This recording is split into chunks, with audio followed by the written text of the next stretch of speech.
দেখুন এই সুইচটাও না অনেক সময় ডিস্টার্ব হয়ে যায়, সুইচটার হতে পারে ডিস্টার্ব আছে। তো আমরা প্রথমে লাইনটা দেখে নেব যেখানে আসছে কিনা।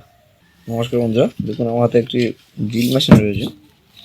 তো মেশিনটি চলতে চলতে আর চলছে না, এর মতো অবস্থা দিয়ে আছে কাস্টমার। তো আমরা দেখব কেবিলের ডিস্টার্ব নাকি অন্য কোনো প্রবলেম হয়েছে। তো খোলার আগে একবার সিরিজ কানেকশন দিয়ে চেক করে নেবো, ঠিক আছে? এটা সবসময় করবেন ড্রিল মেশিন বা অন্যান্য কিছুর ক্ষেত্রে। তো আমি এখানে সিরিজ লাইন দিয়ে দেখব সাপ্লাইটি যে ওপেন আছে না ভিতরে কোনো রকম শর্ট হয়ে আছে। তো সিরিজ লাইনটি নিয়ে নিই। তো আমি এখানে প্লাগটি রেখে সিরিজ লাইনটা নিয়েছি, এখানে ডাইরেক্ট ঠেকিয়ে দেখবো। আমি বোর্ডে লাগাচ্ছি না, যাতে আপনারা বুঝতে পারেন যে হ্যাঁ কন্ডিশন আছে। তো সিরিজ লাইনটা একবার চালু করে নিই। হ্যাঁ, সিরিজ লাইন বাল্বটি জ্বলছে, বাল্বটি দেখাতে পারছি না, বাল্বটি নিচের দিকে ঝুলানো রয়েছে। তো জ্বলছে কিনা আমি দেখে আপনাদের বলে দেবো। না, কোনো রকম কিছু আসছে না, হতে পারে সুইচটার ব্যাপার। তো সুইচটা একবার মেরে নেব। এই যেখানে এইভাবে প্রেস করে এটা চেপে দিলে হোল্ড হয়ে যাবে, ঠিক আছে? হোল্ড করে দিলাম, এবার লাইনটা দিয়ে নেব।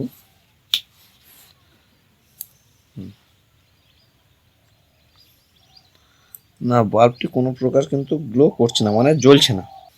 মানে যে সিরিজ বাল্বটি রয়েছে যদি শর্ট থাকতো তাহলে তো জ্বলতো, জ্বলছে না। আচ্ছা, এবার দেখবো যে তাহলে কাট আউট কোনো ব্যাপার হয়েছে।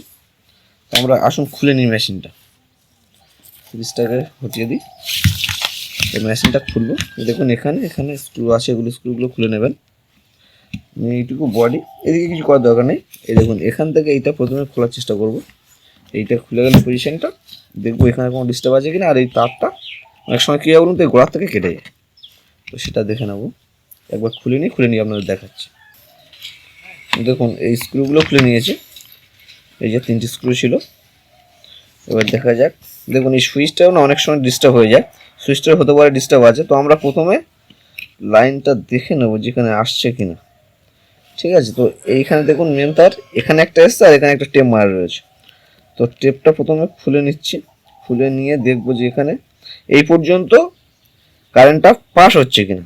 পাস না হলে তারপরে স্টেপ পরে দেখা যাবে, আগে এই পর্যন্ত খুলে নেওয়া যাক। স্ক্রুগুলো এখানে রেখে দিই।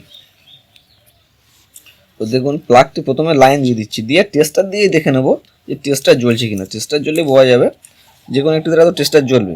আবার এটাকে পাল্টি করে মানে এইভাবে ঘুরিয়ে লাগাবো। প্রথম ধরো এইভাবে লাগালাম, তারপর আবার ঘুরিয়ে লাগাবো, তাহলে পরপর দুটো জ্বলবে। তাই দেখ এক করে টেস্টার দিয়ে যেভাবে চেক করে ওভাবেই করবো নর্মালভাবে। আমি এটা সিরিজ দিয়ে আপনাদের চেক করে দেখাচ্ছি না। এবং টেস্টার নিয়ে নিলাম, এবার লাইনটি অন করে নিয়েছি, দেখবো টেস্টারটি জ্বলছে কিনা। এই তারে জ্বলছে না, ঠিক আছে? এই তারে দিয়ে দেখবো জ্বলছে কিনা। হ্যাঁ, এই তারে কিন্তু জ্বলছে, ভালো করে দেখার চেষ্টা করুন। টেস্টারটা একটু বয় আছে না, দিনের বেলায় তো দেখুন জ্বলছে টেস্টারটি। আচ্ছা ঠিক আছে, এবার ঘুরিয়ে দেবো। এধারে নিউট্রাল থাকতে পারে সেই জন্য জ্বলছে না। তো ঘুরিয়ে লাগিয়ে দেখবো, ঘুরিয়ে বলতে প্লাগটিকে ঘুরিয়ে লাগাবো, যাতে এবার ফেসটি চেঞ্জ হয়ে এধারে আসতে পারে। দেখুন এধারেও ফেস আসছে ঘুরিয়ে লাগালে, তার মানে এই তারটি মেন যে তারটি আছে ওটা ঠিক আছে। আচ্ছা ঠিক আছে, তাহলে ফেস এখানে আছে।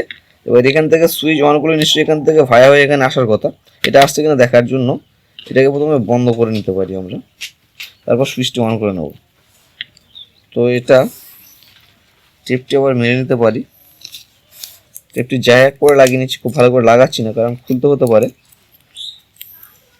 এভাবে থাক, জাস্ট একটু সেফটির জন্য লাগিয়ে নিলাম। এবার আবার অন করছি, দেখুন এখানে আসছে লাইন, দেখুন লাইন আছে। তো এটাতে সুইচ অন করলে হিসাব অনুসারে আসার কথা, আসছে না। সুইচটি প্রেস করব, প্রেস করতে অসুবিধা হচ্ছে যেহেতু খোলা। এটাকে চেপে রেখে একবার, আচ্ছা আগে প্রেসটা করে নিই লাইনটা অফ করে। দেখুন সবসময় সেফটিটা আগে রাখবেন। এই যে হোল্ড করে দিলাম, এবার দেখবো বাইপাস। তো দেখবেন বাইপাস হলো, ঘুরেও গেল, তার মানে সুইচটিতে কোনো রকম প্রবলেম হচ্ছিল। ঠিক আছে, এখন কাজ করছে। আর সেই সঙ্গে আরেকটা জিনিস দেখুন, এখানে ফ্লাশ করেছে মানে কার্বন সেটটি ঠিকঠাক বসেনি। কার্বন শেষ হওয়ার জন্য কিন্তু সমস্যা হচ্ছে বলে আমার মনে হচ্ছে। সুইচটা কিন্তু ঠিক আছে, তো অফ করে নিই। দেখুন এই ধারে কার্বনটা কিন্তু স্ট্রং লেগে আছে, কিন্তু এটা কিন্তু কীরকম একটা হয়ে গেছে। অন্ধকারের জন্য দেখাতে পারছি না, একটু দেখুন এভাবে করে নিই। এই দেখুন এটা স্ট্রং আছে সোজাসুজি, কিন্তু এইটা মনে হচ্ছে ঠিক নেই, কার্বনটি কমে গেছে, যার ফলে প্রেশার নিচ্ছে না। তো আমি এটা খুলে নিই, খুলে এরকমভাবে উপরে টান দিলেই খুলে যাবে। দেখুন এখান থেকে একটা সূচালো অবস্থা, মানে এখান থেকে ক্ষয়ে গিয়ে এটা এর ভিতরে ঠিক নেই। এবং কার্বনের এটা হিট হয়ে জ্বলে গিয়ে এখান থেকে ভেঙে গেছে। এই সেটটি চেঞ্জ করতে হবে। এই দেখুন এই সূচার মতন অংশ হয়ে গেছে, তার মানে এটা সাইডভাবে চলে গিয়েছিলো, তাই এটা হয়ে গেছে। এটা প্রথমে সুন্দরভাবে ভেঙে দেবো, দেখুন এভাবে ভেঙে সমান করে দেবো, দিয়ে লাগিয়ে দেবো। ঠিক আছে, লাগিয়ে দেবো, ওকে একটু কিছুকে ঘষে নেবে, ঘষে নিলে এটা সমান হয়ে যাবে, দিয়ে একবার লাগিয়ে দেবো। তবে কার্বনটা চেঞ্জ করলেই ভালো হয়। তো আমি এখন কার্বন চেঞ্জ করছি না, এইভাবে লাগিয়ে দিয়ে দেখবো কাজ হচ্ছে কিনা। এবার দেখুন এই যে কার্বন সেটটি আছে, মানে কার্বন সেটটি লাগিয়ে দেবো। ঠিক আছে, ওর মধ্যে তবে এটা প্রথমে এভাবে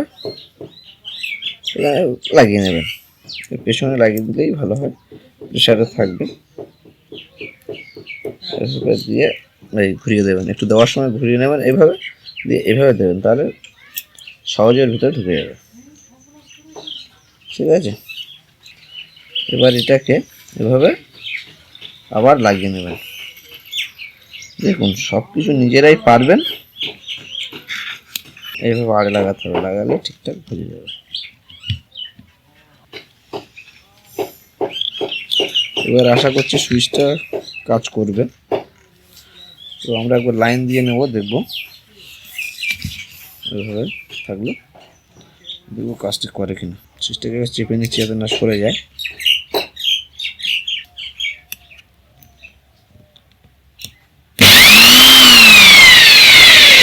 দেখতে পাচ্ছেন এই সামান্য কার্বনটি ওখানে সমস্যা হওয়ার জন্য মেশিনটি অফ হয়ে গেছিল। তো এরকম ছোটোখাটো সমস্যা আপনারা নিজেরাও ঠিক করে নিতে পারবেন। এছাড়াও ভিতরে যদি কোনো জটিল সমস্যা হয় আপনারা আমাকে কমেন্ট করবেন, আমি আপনাদের বলে দেবো। তবে এই যে কার্বন পড়েছে এগুলো দেখতে পাচ্ছেন এই কালো হয়ে গেছে, এই অংশগুলো মুছে দেবেন পারলে একটু, সেটাই ভালো হবে। এভাবে মুছে দেবেন একটু কাপড় দিয়ে, এভাবে চলবে। ঠিক আছে, পরের একটা কার্বন চেঞ্জ করে দেবো, এটা এভাবে চলতে থাকুক। ধন্যবাদ, দেখা হচ্ছে পরে অন্য কোনো ভিডিও।